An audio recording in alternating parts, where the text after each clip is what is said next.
Hello everyone, कैसे आप सब? आई होप आप सब बहुत अच्छे होंगे। रोज़ का यही लगता होगा कि हम एक ही बात करते हैं, स्टार्टिंग सबको रिस्पेक्ट देने से ही होती है, इसलिए हम स्टार्टिंग इसी से करते हैं। आपको भी यही कहते हैं कि कभी किसी से मिलते हैं तो सबसे पहले उसे रिस्पेक्ट दीजिए, ठीक है? So my name is Shruti Gupta, most welcome to my channel, your channel hello studies. Okay, then आज अगेन आपके सामने मैथ का ही लेक्चर वीडियो लेकर आए हैं। हाँ, विदाउट लेट स्टार्ट करते हैं। ये आपका 4.2 ही चल रहा है ना। इसके पहले हमने आपको लेक्चर नंबर 2 में क्या करवाया था, क्या कंप्लीट करवाया था, आपको याद है? क्वेश्चन नंबर 3 तक कंप्लीट करवा दिया था। देखिए हमने लिखे क्वेश्चन नंबर 4, क्वेश्चन नंबर 3 तक आपका टोटल कंप्लीट हो चुका है। प्लेलिस्ट में जाइए, फुल एंजॉय कीजिए, सब कुछ अवेलेबल है। जाइए, देखिए और प्लीज़ अच्छे से पढ़िए। एग्जाम्स नज़दीक आ रहे हैं ना, क्लियर करना जरूरी है। ओके, सो देखो अब क्वेश्चन 4 है ना। क्वेश्चन 4 में वर्ड प्रॉब्लम है, बट डरने वाली कोई बात नहीं है, सॉल्व तो करना है। क्वेश्चन है तो सॉल्यूशन भी है कि नहीं? प्रॉब्लम है तो सॉल्यूशन भी है। तारक मेहता का चश्मा, उल्टा चश्मा देखते हैं कि नहीं? तो चलिए देखिए, इसमें अब क्या आपको क्या गिवन है। Quadrilateral ABCD is a parallelogram. एक पैरेललोग्राम का आपने देखा होगा कैसा होता है उसका। अच्छा देखते हैं अभी। The ratio of angle A and angle B of this parallelogram is 5:4।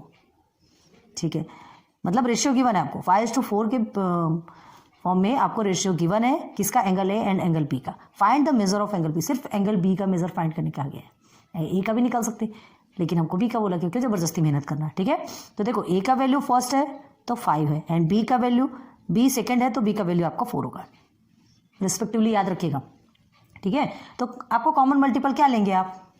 Common multiple in the sense suppose the measurement of angle B is equal to x ले लीजिए, या कॉमन मल्टीपल BX ले लीजिए, जो भी लिखना है आपको, दोनों भी लिख सकते हैं। ठीक है, तो अभी हम A एंड B का पैरेललोग्राम, हमको पता है रेशियो मिला है 5:4। आपके टेक्स्ट बुक में देखिए है ना, the ratio of angle A and angle B of this parallelogram is 5:4। पहले इसीलिए आपको समझा रहे हैं, बाद में ब्लैक बोर्ड में चलेंगे। पहले ओरली समझो, उसके बाद फिर आगे बढ़ो। ठीक है, तो अब देखो ये जो गिवन है, हमने कॉमन मल्टीपल अगर हम x लेंगे तो हम क्या लेंगे? 5x और 4x हो जाएगा। 5:4 है हमारा, एंगल A का 5 है, हमने x क्या लिया? सपोज में लिया है, x हमने सपोज लिया है तो 5x हो गया। अब हमें क्या निकालना है? B की वैल्यू निकालना है, एंगल B की वैल्यू निकालना है आपको। ठीक है, तो एंगल B की वैल्यू निकालना है तो उसके लिए पहले x तो पता होना चाहिए। ठीक है, चलो लेट्स स्टार्ट करते हैं। ध्यान दीजिए, सबसे पहले आपको गिवन है उसको लिखते हैं। ठीक है, तो आपका सॉल्यूशन कौन सा? ये क्वेश्चन नंबर 4 चल रहा है आपका ना, सॉल्यूशन। ठीक है, हाँ, अब टेक्स्ट में देखिए क्या दिया है। The ratio of A and B of this parallelogram is 5:4 लिखा है, तो इसको हम गिवन में लेंगे। ठीक है, तो सॉल्यूशन में लिखे गिवन द रेशियो ऑफ, क्या लिखा है? Angle A and angle B, angle A and angle B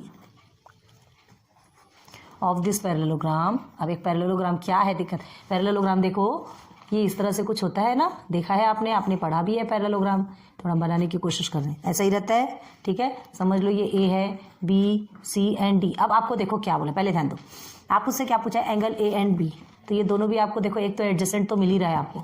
adjacent किसको बोलते हैं? हाँ, दो लाइन किससे टच, ये देखो एक तो ये सिंगल लाइन है, और एडजेसेंट एंगल किसको बोलते हैं? जो पॉइंट से टच होता है। देखिए ये दोनों भी क्या हो रहे हैं? एक ही लाइन में है ना, और क्या हो रहे हैं? इस पॉइंट से टच हो रहे हैं, तो एडजेसेंट है, दोनों भी एक दूसरे के साथी है, एक दूसरे के साथी है। ये आपका 5 है, ये आपका 4 है, तो दोनों का हम x लेके चलेंगे। हमको सिर्फ इसका x का निकालना है, इसकी वैल्यू निकालना है। तो ठीक है, तो पहले जब तक x की वैल्यू नहीं मिलेगी तब तक आप कुछ नहीं कर सकते। कर सकते क्या? नहीं, क्योंकि x की वैल्यू मिलेगी तभी तो आप 4 के साथ में मल्टीप्लाई करेंगे, देन आपकी एंगल B की वैल्यू मिलेगी। क्लियर है? तो क्या करेंगे, यहाँ पर पहले जो हमारा गिवन है ना टेक्स्ट बुक में, उसे ही पहले लिखेंगे। तो क्या लिखेंगे? हाँ, the ratio of angle A, आपके टेक्स्ट बुक में ही देखिए, angle A and angle B for the parallelogram या of this parallelogram.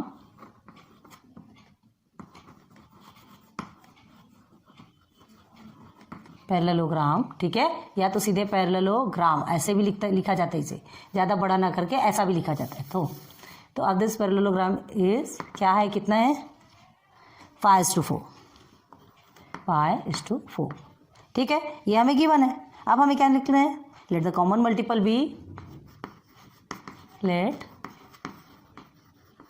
The common multiple किसको बोलते हैं हमने बता चुके हैं ना, बार बार नहीं बताएंगे, आप पीछे बैक जाइए और वीडियोस देखिए। कॉमन मल्टीपल मतलब एक सेम मल्टीपल दोनों में रखा जाता है। Let the common multiple B x।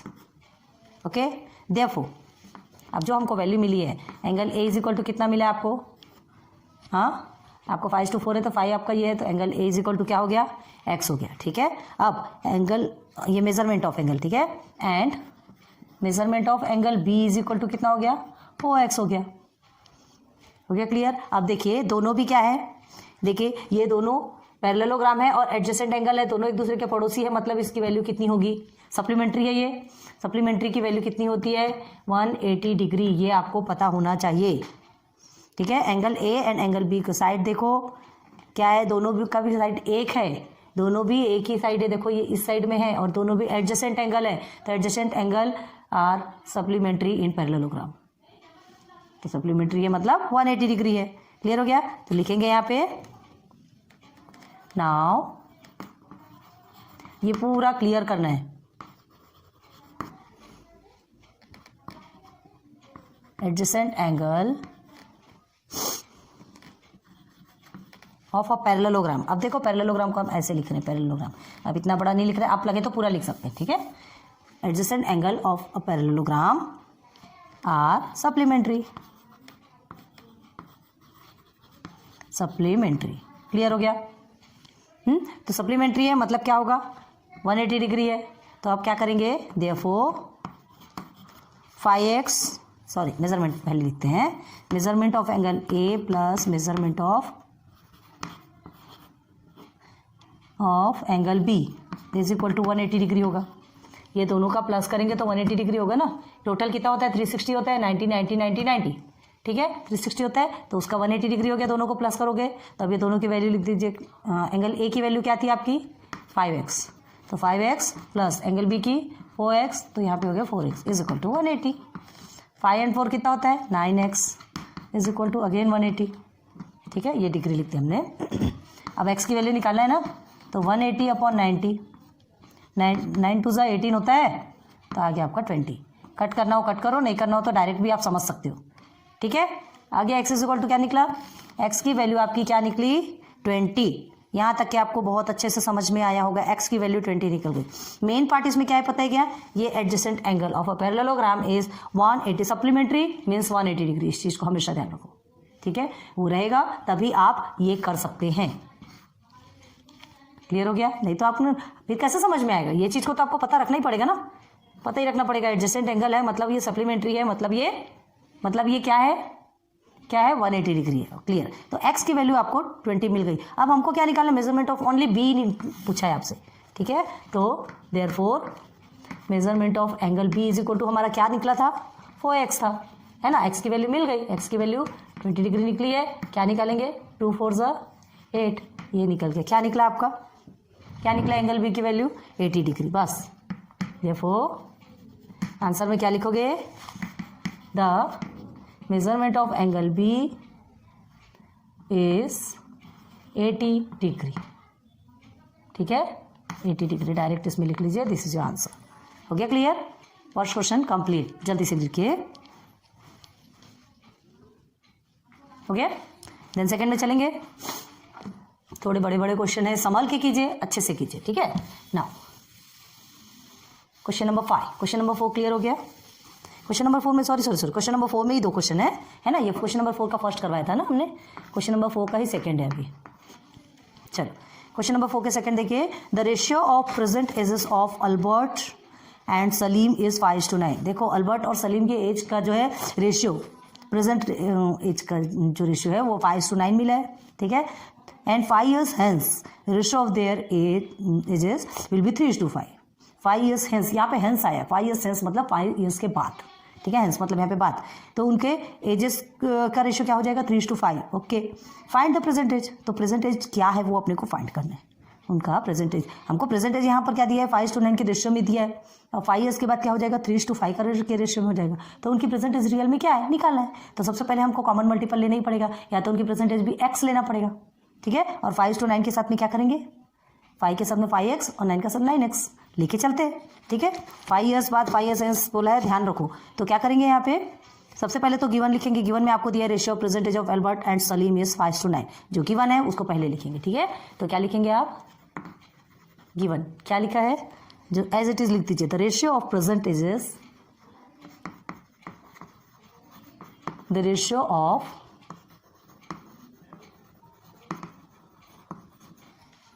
present ages of Albert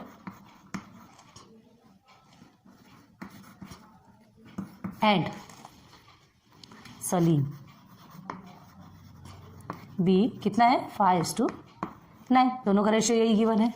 ठीक है, सो लेट्स सपोज लेंगे अब।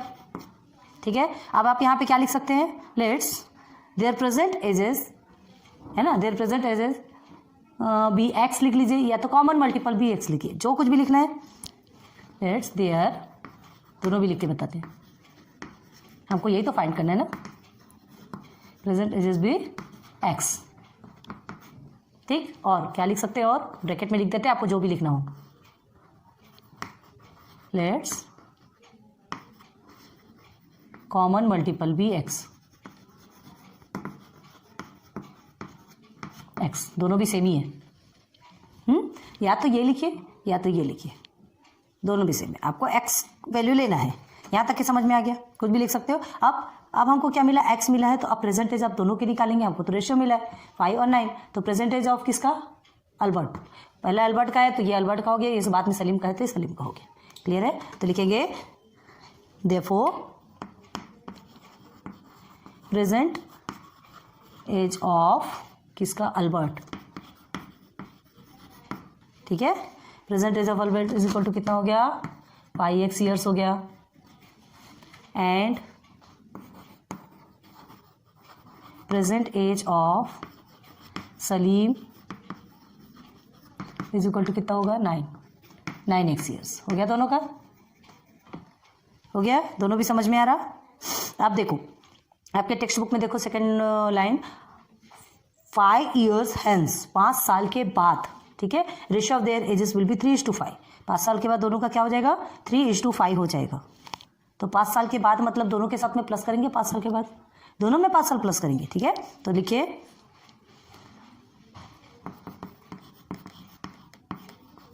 आफ्टर 5 years लिखो पहले, आफ्टर 5 years। ठीक है, इसको ऐसे बॉक्स में बना लो तो आपको हमें अच्छे से याद रहेगा। ठीक है, आफ्टर 5 years क्या लिखोगे आप, अल्बर्ट एज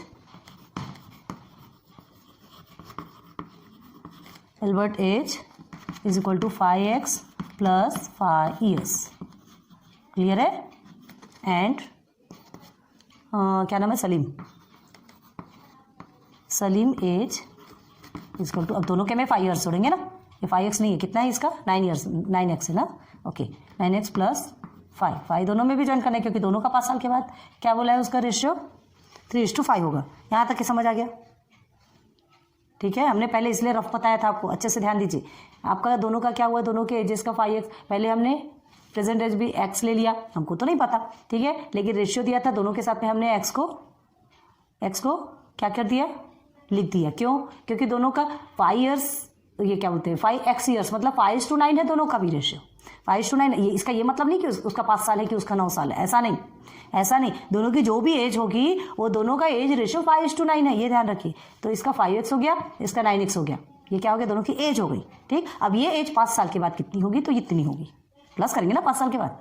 क्लियर हो रहा, 5 साल के बाद हम इसको प्लस कर देंगे, तो हमारा क्या निकलेगा, 5 साल के बाद का निकलेगा। अब देखो 5 साल के बाद आपका क्या निकला, आपके टेक्स्ट बुक में देखो 3:5 होगी बोल रहा है, तो बस हमारा क्वेश्चन क्या बनेगा, अकॉर्डिंग टू गिवन कंडीशन। देखो यही लिखे, अकॉर्डिंग टू गिवन कंडीशन, क्या कंडीशन गिवन है, हाँ, कि ये तो है 5 साल के बाद कितना होगा, 3:5 होगा। तो ध्यान दो कैसे लिखते हैं, अकॉर्डिंग टू गिवन कंडीशन क्या लिखेंगे, 5x प्लस 5, पहले जिसका बोला जा रहा है उसी का लिखेंगे। हाँ, यहाँ पहले किसका बोला जा रहा है, पहले अल्बर्ट का आता है, फिर सलीम का, तो अल्बर्ट ऊपर रहेगा, सलीम नीचे रहेगा, प्लस 5 इज इक्वल टू 3/5, 3:5 बोला है, बन गया हमारा इक्वेशन। बस अब इसे सॉल्व करते चलिए। ये इक्वेशन बना तो कितना सिंपल हो जाता है। नाउ क्रॉस मल्टीप्लाई करेंगे, हाँ क्रॉस मल्टीप्लाई, ये तो पढ़ चुके हैं आप। अब क्रॉस मल्टीप्लाई करेंगे तो क्या होगा, therefore 5 multiply by 5x plus 5 is equal to 3 multiply by 9x + 5, यही होता है। ठीक है, मतलब इसे सॉल्व कीजिए, क्या होगा 5 5 सा 25, ये 25x हो गया आपका, ये 5 5 सा अगेन 25। ओके, अब इधर 9 3 सा 27x हो गया एंड ये हो गया आपका 15। अब बस ट्रांसफ़र करना है, x को x के साथ में रखना है और नंबर को नंबर के साथ में रखना है, करते चलेंगे। चलो 25 एंड 27 इसको हम इधर टर्न कर देंगे। ठीक है, तो ये 25 यहीं रहेगा, ये 15 इधर आ जाएगा माइनस में, इज इक्वल टू 27 यहीं रहेगा, ये 25 इधर आ जाएगा। आपको जिसको भी जिधर भी करोगे, अगर बड़े डिजिट को इधर करते हो ये छोटा रहता है तो माइनस में आंसर, दोनों साइड भी माइनस में आंसर आएगा, माइनस माइनस कट जाएगा, आंसर आपको वही आना है चाहे जो भी करो। ठीक है, तो अब देखो इज इक्वल टू 25 - 15 करोगे। ठीक है, तो आपका कितना हो जाता है, अब 27 में 25 को करेंगे तो 2x आएगा। ठीक है, तो इज इक्वल टू कितना होगा आपका, x आपका उधर ही रह जाएगा, 10/2 is equal to x, 2 1 = 2, 2 5 = 10, 5 is equal to x, या उसको हम क्या लिख सकते हैं, x इज इक्वल टू 5। मतलब हमको x की वैल्यू मिल गई, x की वैल्यू मिल गई। अब हमको क्या करना था, find the present age of Albert and Salim. ठीक है, दोनों की प्रेजेंट एज निकालना है, तो निकालेंगे, x की वैल्यू तो हमको मिल गई ना, तो सबसे पहले क्या लिखेंगे, therefore present age of Albert. देखो दोनों का एक साथ में निकाल के दिखाते हैं, and here is present age of Salim. ठीक, तो प्रेजेंट एज ऑफ अल्बर्ट, तो अल्बर्ट की एज क्या बताया था आपको, 5x मिला था। ठीक है, 5x थी, इज इक्वल टू 5x, तो इज इक्वल टू क्या लिखेंगे, x की वैल्यू क्या मिली आपको, 5 मिली, तो मल्टीप्लाई बाय 5 कर देंगे। यहाँ पे सलीम की एज क्या थी, 9x थी, तो 9 मल्टीप्लाई बाई अगेन 5 करेंगे, x की वैल्यू 5 है, 5 5 से कितना हो गया आपका, 25 हो गया। तो ये हो गया 25 ईयर्स, एंड हियर इज 9 5 से 45 होता है, 45 ईयर्स हो गया। दोनों की भी एज निकल गई, पहले वो एज रेशियो में गिवन था प्रेजेंट एज, आपको दोनों की एज रेशियो मिली हुई थी, आपको एजेस निकालना था। 25 ईयर्स किसकी, एल्बर्ट की निकल गई, एंड 45 सलीम की निकल गई। क्लियर है, बस आंसर कैसे लिखना है आपको, तो आंसर लिखेंगे, देखो आंसर दिख रहा है क्या, नहीं दिख रहा होगा तो हम बोलते जाते, तो लिखिए द प्रेजेंट एजेस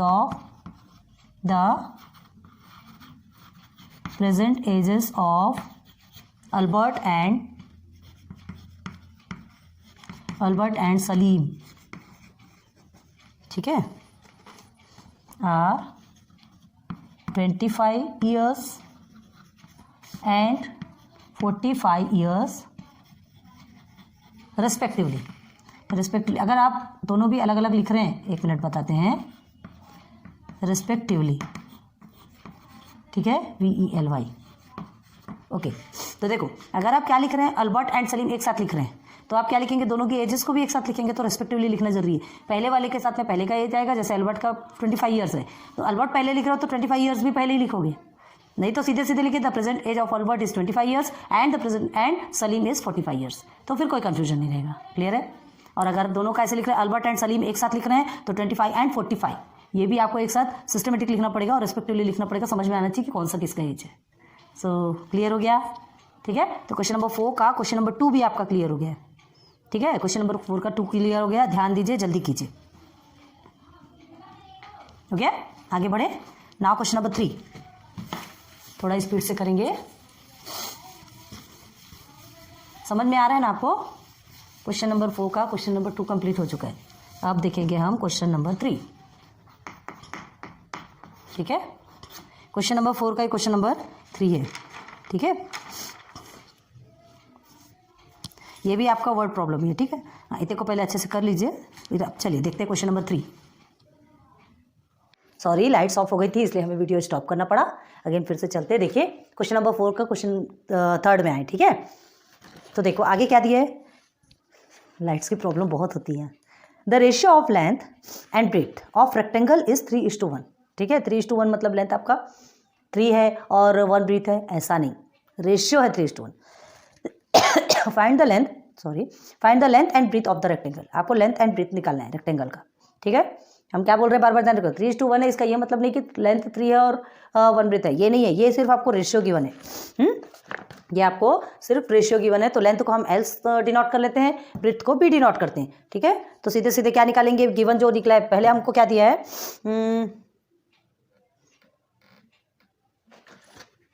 हाँ, find the length and breadth of a rectangle, ये आपको निकालना है। ओके, रेक्टेंगल का पेरीमीटर 36,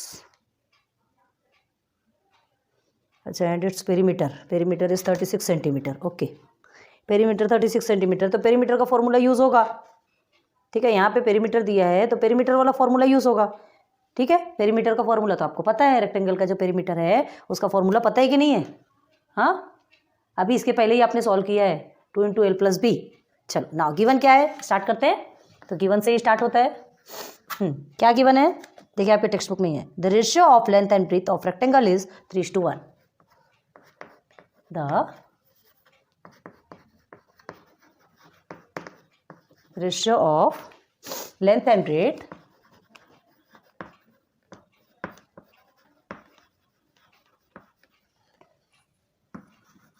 ऑफ रेक्टेंगल भी क्या हो जाएगा, क्या है, बी नहीं, इज है, ऑलरेडी है, इज 3:1 है, 3:1 है, आपको गिवन है, आपको कुछ भी करने की जरूरत नहीं है। अब हमें क्या करना है, देखो, लेट क्या लिखेंगे, कॉमन मल्टीपल लेंगे, तो कॉमन मल्टीपल में क्या ले लेंगे, x लेंगे, ठीक है। लेट्स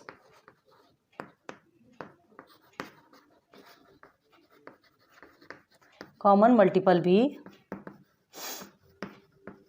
x, ठीक है। कॉमन मल्टीपल x ले लेंगे, या तो फिर क्या लिखोगे यहाँ पे, let's the length and breadth of rectangle भी x, ये भी लिख सकते हो, आपकी मर्जी, जो भी लिखना हो, हमने बता दिया आपको, देख लीजिए। अब आपको क्या लेना है, मल्टीपल हो गया आपका, तो आप लेंथ और ब्रेथ, लेंथ आपको कितना है, इस रेशियो में मिला है और इस रेशियो में मिला है, तो पहले लेंथ और ब्रेथ निकालेंगे।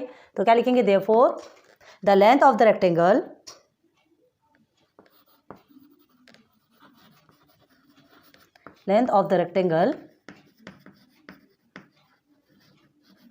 क्या होगा आपका, लेंथ पहले दिया है मतलब 3 होगा, 3x, ठीक। चलो लेंथ को हम L डिनोट करते हैं, तो इज इक्वल टू L लिख देते हैं, उसके बाद फिर लिखते हैं 3x। Okay, then and BREADTH breadth of the rectangle. Okay, तो ब्रेथ ऑफ द रेक्टेंगल हम B से डिनोट करते हैं, तो वो आपका क्या हो गया, 1x, 1 है ना, 1 है ना, तो 1x हो गया। अब अकॉर्डिंग गिवन कंडीशन क्या दिया है आपको टेक्स्ट बुक में, देखिए कंडीशन क्या है, आपको पेरीमीटर ऑफ अ रेक्टेंगल देखना है, तो चलो देखो, according to the given condition,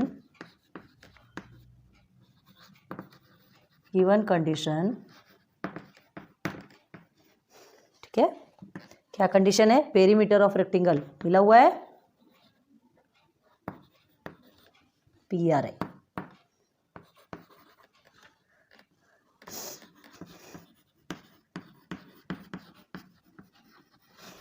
perimeter of rectangle condition, rectangle कितना है, 36 सेंटीमीटर है ना, टेक्स्ट बुक देख रहे कि नहीं, हाँ 36 हो गया। अब पेरीमीटर ऑफ रेक्टेंगल कितना है, therefore 2 × L + B is equal to 36, ठीक, बार बार सेंटीमीटर लिखने की जरूरत नहीं है। अब देखिए, देयरफॉर अगेन 2 × लेंथ कितनी है आपकी, 3x, breath 1x, okay, then 36 again. अब फिर से सॉल्व करेंगे, देयरफॉर ये आपका क्या हो गया, 6x + 2 × 1 = 2, 2x, ओके, देन 36 हो गया अगेन देयरफॉर 6x और 2x हो गया आपका 8x is equal to 36 again, therefore again x is equal to, x की वैल्यू देखो कितनी जल्दी मिल रही है, 8। अब 36 को 8 से आप डिवाइड करेंगे तो आपको x की वैल्यू मिल जाएगी, तो x इज इक्वल टू क्या करेंगे, अगर सिंपल वे में कर सकते हैं, आपको डायरेक्ट ऐसे वाला आता है ना, देखिए 8 × 1 = 8 हो गया, ठीक है। अब 8 × 4 = 32 होता है, कितना रिमेनिंग हुआ इसमें, 4 रिमेनिंग हुआ, ठीक है, डेसिमल लगा दिए 0, तो 8 × 5 = 40, और ऐसे नहीं आता, कोई टेंशन वाली बात नहीं है, आप ऐसे वाला कर लीजिए, 8 × 4 = 32 हो गया, ठीक है, ये आपका 4 नीचे आया, डेसिमल लगाया आपने, 4 लिया, 8 × 5 = 40, आया कि नहीं, सेम देख लो। और ऐसे आता है तो आप तो स्पीड से कर सकते हो ना। 4.5 आपका एक्स की वैल्यू आ गई, तो the x value is 4.5। Clear है, एक्स की वैल्यू मिल गई। अब हमको लेंथ एंड ब्रेड्थ दोनों भी निकालना है। क्लियर है, आगे बढ़ेंगे तो लेंथ क्या हो जाएगी, देयरफॉर लेंथ ऑफ रेक्टेंगल, क्या था लेंथ ऑफ रेक्टेंगल, कितना था हमारा 3x is equal to 3x, तो x की वैल्यू क्या मिली हमको 4.5। ठीक है, दोनों भी एक साथ निकाल सकते हैं लेंथ एंड ब्रेड्थ, ऐसे पार्टीशन करके निकाल सकते हैं, अभी हमने आपको बताया था। नहीं तो पहले लेंथ निकाल लो फिर ब्रेड्थ निकाल लो, आपकी मर्जी, जो आपको करना है। ठीक है, तो ये आपका आंसर आता है 13.5। तो ये आपका क्या आ गया, सेंटीमीटर। सेंटीमीटर में पूछा है, ये जरूर लिखना है, ध्यान रखना। नाउ एंड ब्रेड्थ, एक निकल गया, अब ब्रेड्थ ऑफ रेक्टेंगल लेंगे, तो ब्रेड्थ ऑफ रेक्टेंगल आपका कितना है 1x, तो क्या करेंगे, वही तो उसका तो आंसर वैसे का वैसे आएगा, 1 मल्टीप्लाई बाई 4.5 लिख देंगे। ठीक है, तो आंसर आपका 4.5 सेंटीमीटर ही आएगा ना, 4.5 सेंटीमीटर। हो गया क्लियर? मतलब ये जो आपका रेक्टेंगल है, ये जो आपका रेक्टेंगल है, इसका ये 30.5 सेंटीमीटर बना और ये आपका 4.5 सेंटीमीटर बना। क्लियर है, ये 13.5, ये भी 13.5, ये 4.5, ये 4.5, because opposite sides of rectangle are equal. ठीक है, देन योर आंसर, ये समझाने के लिए बताया आपको, करना हो करो, नहीं करना मत करो, कोई बात नहीं। ठीक है, the length and breadth of rectangle, या तो अलग अलग लिखना हो, पहले वाले में हम एक साथ बताते, अभी देखो अलग बता देते। The length of rectangle is 13.5 centimetre and,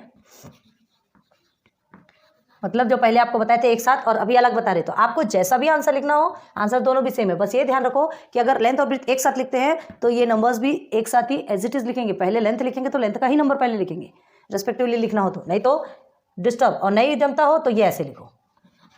and breadth of rectangle, तो आपको अलग से समझ में आ जाएगा, रेक्टेंगल इज क्या है, ब्रेड्थ 4.5 सेंटीमीटर।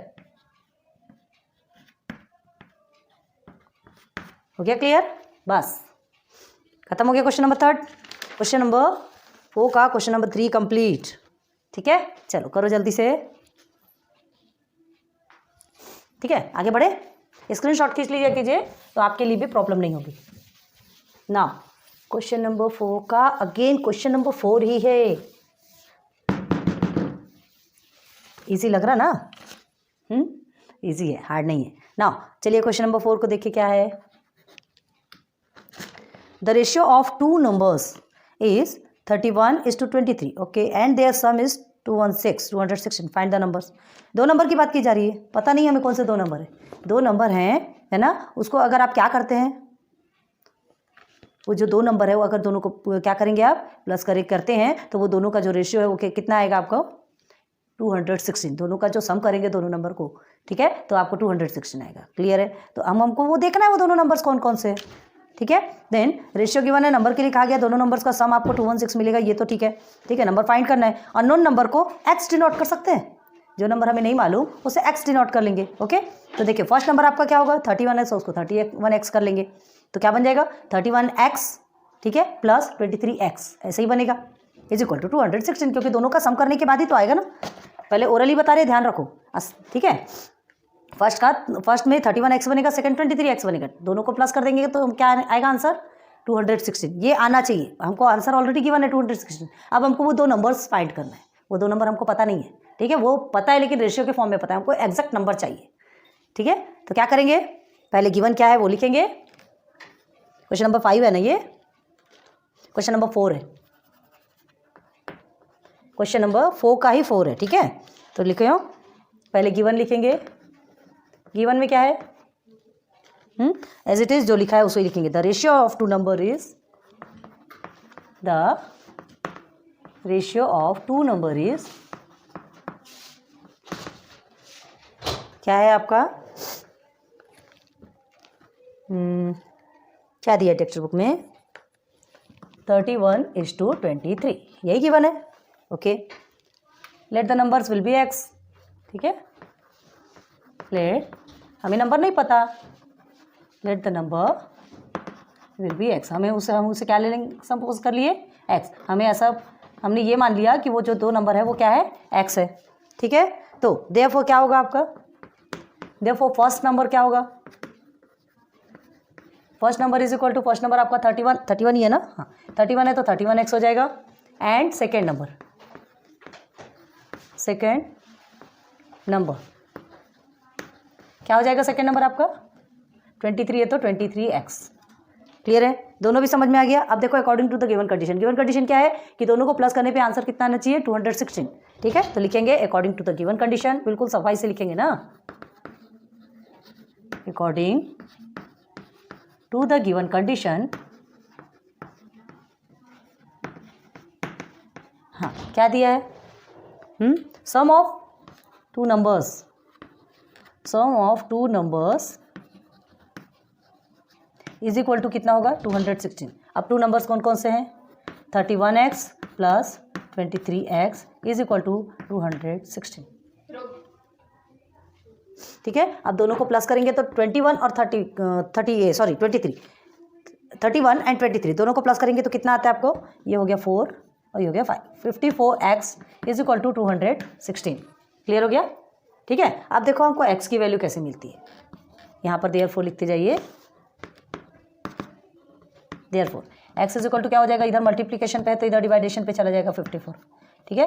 देयरफॉर अब ये अगर आपको नहीं समझता तो आप सीधे सीधे डिवाइड कर दीजिए, और अगर आपको पता है इवन नंबर है 2 से भी जा सकता है, किससे जाएगा वो आपको देख लेना है किससे जाएगा, ठीक है। तो ये 54 1 होता है और 54 4 होता है, 54 से 4 टाइम्स में आपका 216 आएगा। तो x की वैल्यू हमको क्या मिल गई, 4 मिल गई, बस। अब हमें वो दो नंबर देखना है, बहुत जल्दी जल्दी हमको वो दो नंबर देखना है, हमें चाहिए वो दो नंबर जो कि 216 लाता है। तो चलो x, देयरफॉर फर्स्ट नंबर, ठीक है, and here is second number, दोनों एक साथ निकाल के दिखाते देखो। तो फर्स्ट नंबर आपका क्या है, 31x, first number is equal to 31x, second number is equal to 23x, okay, is equal to 31x की वैल्यू क्या मिली, 4, here is also 23 multiply by 4, ठीक है। अब 31 को 4 के साथ में मल्टीप्लाई करो, आपका आंसर कितना आएगा, 4 1 ज़ा 4 हो गया, 4 3 ज़ा 12 हो गया, ठीक है। इधर करोगे तो 4 3 ज़ा 12 और 1 2 ज़ा 8 92, ये 124 एंड 92, ठीक है। तो क्या लिखेंगे आंसर, दो नंबर ही फाइंड करना था ना, 2 नंबर्स आर 124 एंड 92। अब आपको लग रहा होगा ये आंसर कैसा है, कैसे आया, इसमें क्या कहा था कि ये दोनों का सम करोगे तो 216 आना चाहिए, करके देख लो। 124 प्लस 92 करके देखो, 4 and 2 6 हो गया, 9 2 11 1 हो गया, देखिए 216 आ रहा है कि नहीं, हो गया वेरीफाई। ये आप अपने समझने के लिए वेरीफाई कर सकते हो, कर लीजिए इसे। 4 क्वेश्चन तक आपका कंप्लीट हो गया, ठीक है। क्वेश्चन नंबर 4 कंप्लीट हुआ है, और क्वेश्चन नंबर 4 में आपके एक क्वेश्चन बचा है, मतलब क्वेश्चन नंबर 5, उसको भी कंप्लीट करा देते हैं, जल्दी से इसे कर लीजिए, ठीक है। बढ़े आगे, ओके। चीज़ों को समझ के पढ़ना है, प्रोसीजर कहाँ पे कौन सा है, और जो कुछ भी अपने को लिखना है, लिखना तो बहुत कंपलसरी है, बिना लिखे तो जमेगा नहीं, है ना, भले बोर लगता हो कुछ भी लगता हो, लेकिन हमको लिखना है। अब ये इसका आ गया क्वेश्चन नंबर 5। चलो क्वेश्चन नंबर 5 क्या है देखेंगे, क्या है question number 5, if the product of two numbers is 360, okay. अब देखो यहाँ पर आपको प्रोडक्ट, अभी सम बताया था आपसे, अभी प्रोडक्ट कह रहा है, ठीक है। 2 numbers is 360 and their ratio is 10:9, ठीक है। दोनों का रेशियो क्या होगा, 10:9, देन फाइंड द नंबर्स, आपको नंबर्स फाइंड करना है, बहुत ईजी है, ठीक है, बहुत ईजी है, करके देखते हैं। तो देखो नंबर आपको 360 गिवन है, कोई दो प्रोडक्ट है जिसका कि अभी तक के आपने सम निकाला था, 2 नंबर्स निकाले थे, सम आपको ऑलरेडी गिवन था, ठीक है। आपको 2 नंबर्स निकालना था जिसका सम 216 था, अभी क्या है प्रोडक्ट 360 आपको मिला है, 2 नंबर्स निकालना है जिसका प्रोडक्ट 360 होगा। क्लियर है, तो चलिए देखते हैं। तो देखो यहाँ पे थोड़ा सा प्रोडक्ट में ही आपको प्रॉब्लम होगी, बाकी कुछ नहीं है, ध्यान देंगे, स्क्वेयर्स लेंगे, सब बन जाएगा। तो देयर रेशियो इज 10:9 है, ठीक है। फाइंड द नंबर्स, वो नंबर हमको फाइंड करना है, ओके। जस्ट मिनट बंद कर दे पहले, ओके। तो देखिए 360 आपको ऑलरेडी गिवन है, प्रोडक्ट, 2 प्रोडक्ट कौन कौन से हैं, देखेंगे दो नंबर कौन से, सॉरी दो नंबर कौन से, प्रोडक्ट तो और अपने को ऑलरेडी मिला हुआ है, ठीक है। तो the ratio of two numbers is 10:9, ये मालूम है आपको, the ratio of two numbers, ठीक है। तो पहले गिवन में लिखेंगे आप, गिवन में क्या लिखेंगे, the ratio of two numbers is कितना है, 10:9, ऑलरेडी गिवन है ये, है ना, हमने कुछ नहीं किया। अब देखते हैं, let the two number be, x ले लेंगे, let the two number be x, x suppose कर लिया हमने, ठीक है, या तो let the common multiple be x, आपको जो लिखना हो वो लिखो। चलो नाउ, तो फर्स्ट नंबर क्या हो गया आपका, ये तो रेशियो किस में, हम अभी नंबर बनाएंगे, ठीक है। तो इसे ही पहले नंबर बनाते हैं, first number is equal to क्या हो जाएगा 10x, and second number same है जैसा अभी हमने आपको पहले बताया था, है ना। सेकेंड नंबर आपको क्या ले लेंगे 9x, हो गया क्लियर। अब हमको कंडीशन क्या है, ये दोनों का जो प्रोडक्ट है वो कितना आया 360, तो क्या करेंगे, प्रोडक्ट का मतलब क्या होता है, मल्टीप्लाई करना, सीधे सीधे मल्टीप्लाई करेंगे, ठीक है। तो लिखो पहले according to the given condition, according to the given condition, क्या कंडीशन की गई है, product of two number is equal to लिखेंगे, ठीक है। तो क्या लिखेंगे, product of two number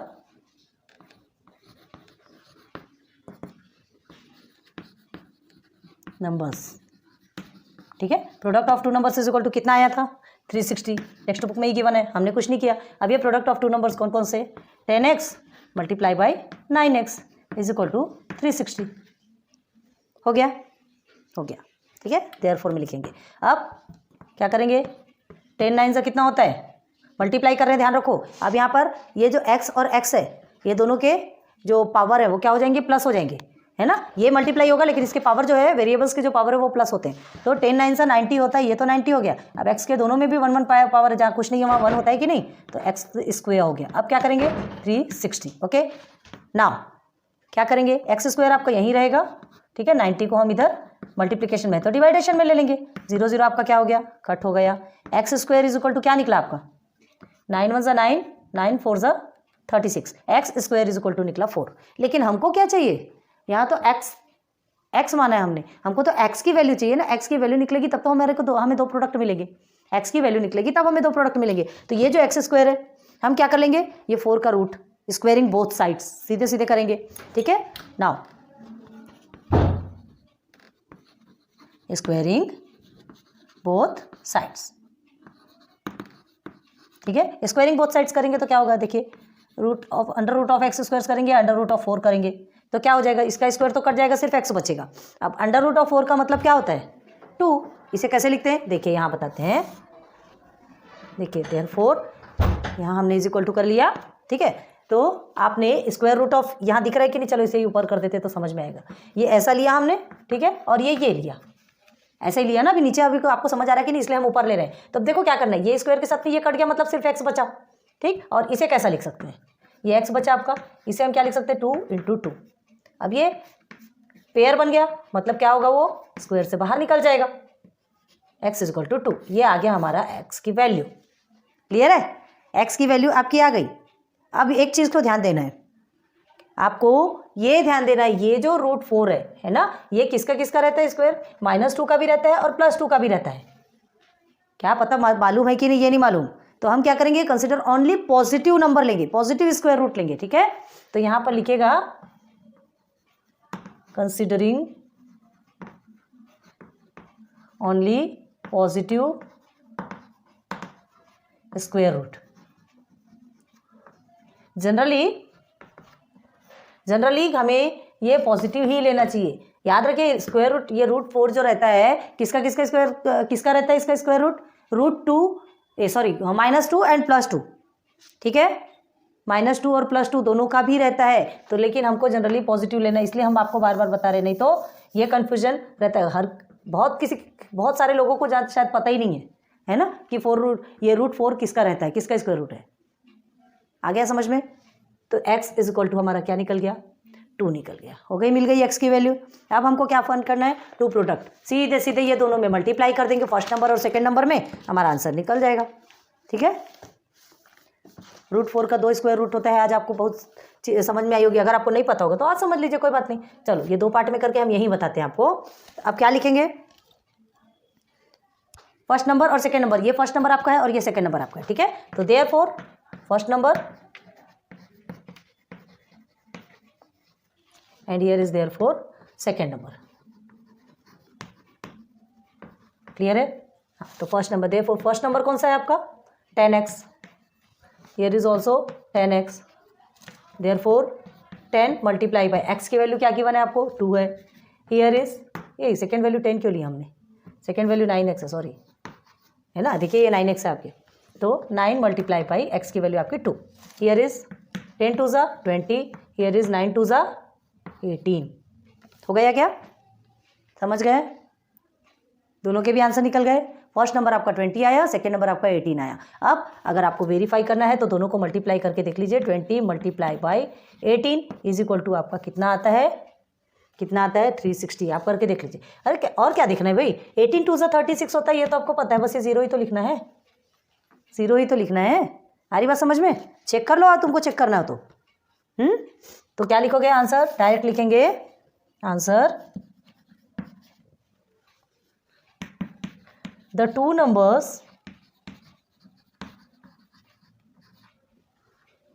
are 20 and 18। ठीक, आ रही बात समझ में, हो गया क्लियर। तो क्वेश्चन नंबर 4 भी आज आपका कंप्लीट हो गया है। क्वेश्चन नंबर 4 के पूरे क्वेश्चन नंबर 5 तक के हमने आपको कंप्लीट करवा दिए। चलिए जल्दी से नोट डाउन कीजिए, क्लियर है। चलो अब इसके बाद फिर क्वेश्चन नंबर 5 हम थोड़ा करके आगे बढ़ रहे हैं। वीडियोस बहुत लंबी होती है तो बहुत ज़्यादा प्रॉब्लम होती है अपलोड होने में, इसलिए थोड़ा एक एक क्वेश्चन में ही बहुत सारे क्वेश्चंस होते हैं, है ना। क्वेश्चन नंबर 4 में देखिए आपके टोटल 5 क्वेश्चंस निकल गए। समझाने में टाइम भी जाता है, अब अच्छे से ना समझाए तो भी हमारा मन नहीं मानता, हमको अच्छे से समझाना है ना, एक एक टॉपिक क्लियर करवाना है, इसलिए एक एक की क्वेश्चंस लेके चलेंगे, कोई प्रॉब्लम नहीं है। फिर नेक्स्ट टर्म पे लेक्चर नंबर 4 पे आपको क्वेश्चन नंबर 5 में चलेंगे। ओके ठीक है, आपको ऐसा लगता होगा कि क्या है एक एक क्वेश्चन में आगे बढ़ रहे हैं, कोई बात नहीं, पहले इतने को समझिए ना, ये चीज़ें समझना, बेसिक चीज़ें समझना बहुत ज़रूरी है। एक एक क्वेश्चन करके ही आगे बढ़ना जरूरी, पूरा एक साथ तो नहीं खा लेंगे ना। ठीक है, लेक्चर नंबर 4 पे फिर क्वेश्चन नंबर 5 पे चलेंगे। ओके, सो वीडियो पसंद आ रही है, लाइक सब्सक्राइब शेयर करते जाइए। बार बार एक ही बातें बोलते हैं, क्या करें, कोई बात नहीं, अब इतनी मेहनत करते हैं तो ये तो हमारा हक बनता है, हम बोलेंगे आपके लिए। ठीक है, गुड लक, गुड बाय।